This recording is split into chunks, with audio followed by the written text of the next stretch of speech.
Ero fuori che stavo pulendo, diciamo, la terrazza fuori del mio bar, ho sentito un gran botto, eravamo io e un signore che ci stavamo parlando, ho alzato la testa e non ho visto niente. Dopo a un certo punto una signora dal condominio, diciamo, vicino che gridava che c'era una ragazza presa sotto che era nel fossato. 7:20 di questa mattina, il tratto di Alemagna tra via Pastore e via Virgilio a Vittorio Veneto. A essere sbalzata violentemente nel fossato una ragazzina di 15 anni che insieme a un amico stava andando a scuola.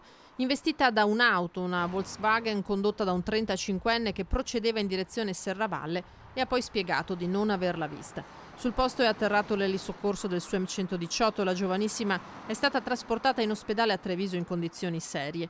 Da chiarire se stesse attraversando sulle strisce oppure no. I rilievi sono stati affidati alla polizia locale che cercherà dei riscontri dai filmati delle telecamere della zona. Qui passano molti alunni che vanno a scuola e molti attraverso la strada, di solito attraversano sulle strisce pedonali. Il problema è che magari è una strada che corrono abbastanza forte e molte volte si sentono proprio delle frenate brusche con questi ragazzi che attraversano sulle strisce pedonali per quello. Spero solo che la ragazza non abbia gravi conseguenze. La quindicenne, sottoposta a una serie di accertamenti, non è in pericolo di vita. È ricoverata al Cafoncello e le sue condizioni sono giudicate stabili. Ha riportato alcune fratture per le quali nei prossimi giorni sarà sottoposta a un intervento chirurgico.